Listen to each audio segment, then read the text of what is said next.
Hello YouTube and welcome back to the channel outside the target demographic. Today my panel removing tools came from Amazon, so we're going to go ahead and soundproof the hood. Let's get started. At this point in the project we have applied the Noico deadening material to all four doors. See previous video for that. The trunk, see previous video for that. And I did not show yet, but on the strut tower right there, we have two pieces there and one piece here. Basically, if you tap and it sounds solid, there's no point in putting material there because it's already dampened.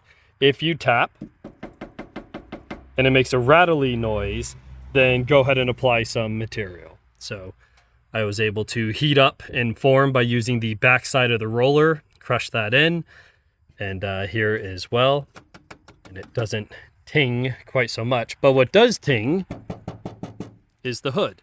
Now I tried using my Swiss Army knife, and unfortunately it turns out it's not a car panel removal tool.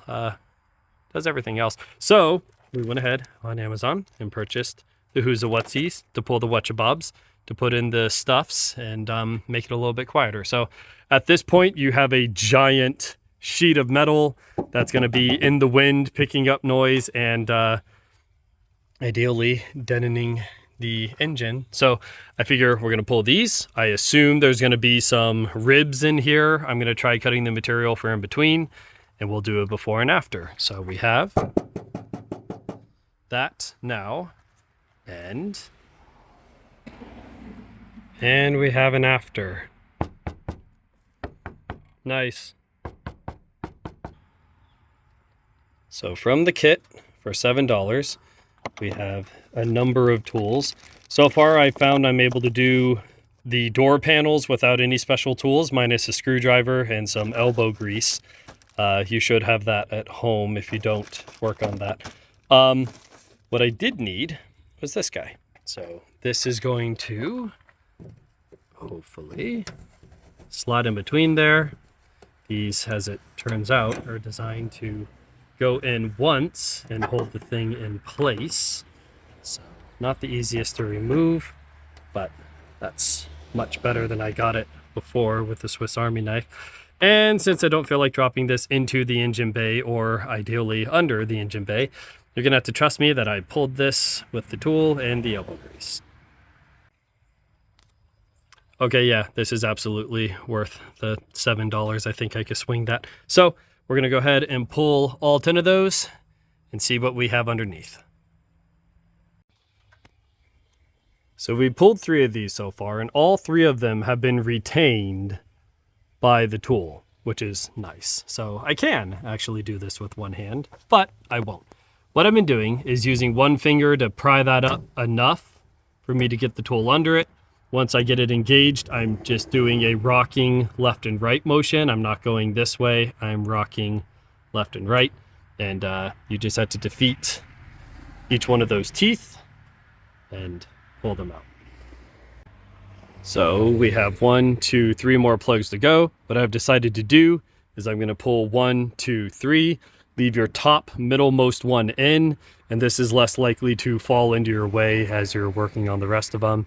Being I'm the only one out here, I need to be able to keep control of it, and I'd rather not have it fold on me in the wind or land on the hot engine or something like that. So we're gonna control this descent, 1, 2, 3, and then carry it out. All right, so we got it free, and I wouldn't have gone with pea yellow myself, but I guess that's why they painted it. So at this point, I'm looking for any kind of rust, dust, rat nests, anything like that. Looking for rust and dust up here, which I do not see. That's the dog. I'm sure she'll survive. Bless you. So at this point, I'm going to try and get some deadening material, probably just cut them into swaths. I'm not really looking to do any kind of mosaics here.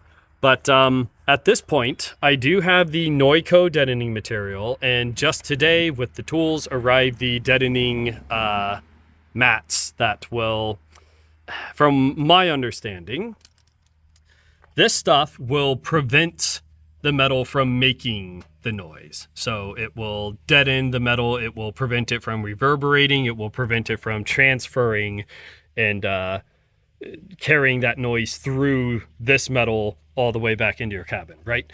The other material would essentially be like an earmuff or ear plug. So any material that does get towards the cabin is now going to have a layer of material that is not acoustically harmonious and is not going to allow that sound to come through. So we have prevention, and we have something that will catch it should the prevention not work.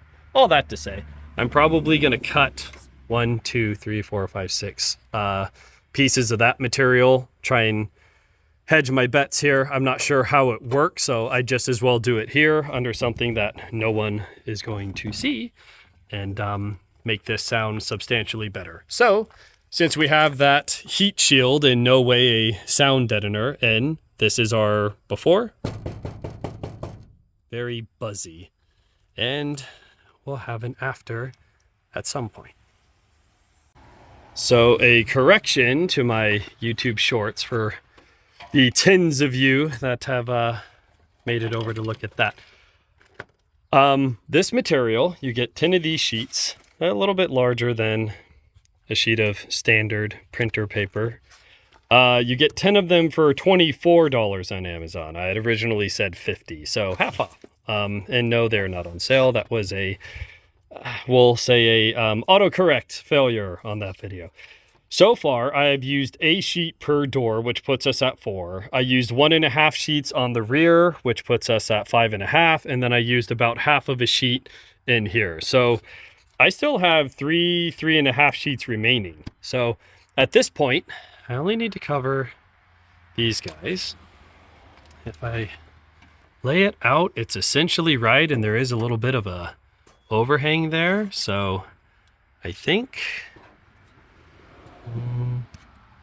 So what I'm going to do is I'm just going to cut this into 4 strips, probably. And the 4 strips will cover all 8 of those. So I think that's what we're going to do. The sun is currently setting, but the engine is currently as hot as the sun. So I'm going to go ahead and just set this on top of my air intake, which is also rather warm. I think last time I used my air conditioning coolant hose, which is nice and toasty. I'm going to set that on there and let that start heating up. I can feel the heat rolling up over the edge here. So just try and get as much heat absorption into that material as you can. That's going to make it adhere easier and cut easier. And we're going to cut 4 strips and do 1, 2, 3, 4, 5, 6, 7, 8. 1 dirty Swiss Army knife and 1 sheet cut into 8 pieces later, and we are good to go. So at this point, I'm going to go get some rubbing alcohol and paper towel.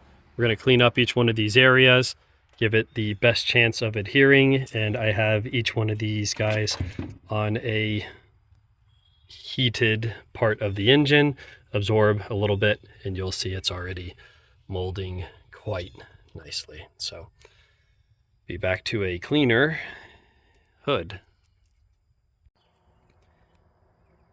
A reminder that if you see dirt, your time was not wasted. So it looked pretty clean. Apparently it was not. No, it is. So I will say mine has a data plate there that I cleaned up.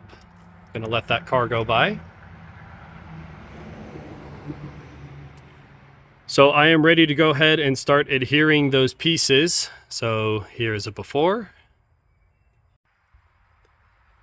and the after. I'm sure it makes no difference at all, but if you have some pointing up to the right and some pointing up to the left, it could possibly scientifically make some kind of difference maybe. So as I've said before, just in case you haven't been to the other videos, they start with some triangle or diamonds on them.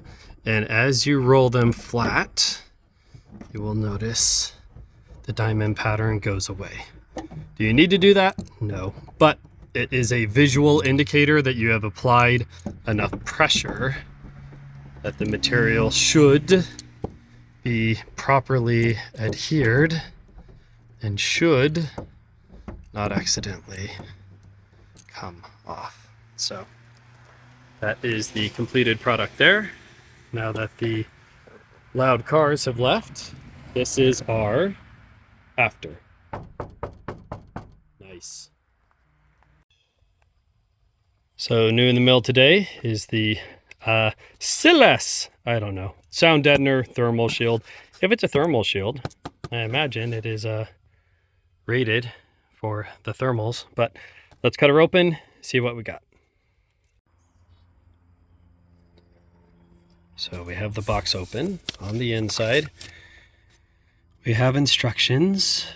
The only one that is most concerning to me is the stuff that doesn't exist, and that's number 11. It says the temperature range is between -50, which I would appreciate here in Cleveland, honestly, and no greater than 210, which I feel like we get just sitting on the asphalt. So I am not willing to risk putting the material under this hood with an asterisk. That asterisk is, I kind of am willing, because it does say it's a thermal shield, so I don't see how it wouldn't hold up to that material. Additionally, this material is going to be in direct contact with the engine. There's going to be the original sound, we'll call it sound, and thermal shield that was already there. So while this engine bay does get pretty freaking hot, there's going to be a thermal layer already in between.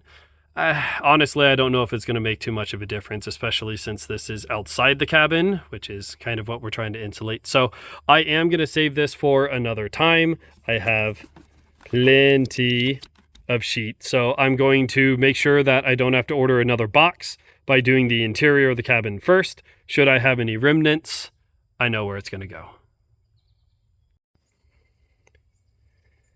And there we are, all back together. I do have a little bit visible, but that's fine. It's going to be doing its job. That was my tools. We're going to wait for the cars to go by. And we have an after. Nice. All right, so it is better. So at this point, honestly, maybe about 2.5, 3 hours to do the entirety of the car with the Noico sound deadening material. I only used one sheet for the hood, so we're up to I think 2.5 sheets remaining. At this point, I'm probably going to end up using it inside my wheel well, where the feet go in the cabin. We're going to try blocking out as much of that engine noise as we can, and while we're in there, we're going to start using the new to me SILES, I don't know, material underneath the original upholstery inside the car. As I said, I freely admit that I am an amateur with all this, so any questions, comments, concerns you have, go ahead and leave them in the comments section below. As always, this is outside the target demographic. I will catch you guys in the next video.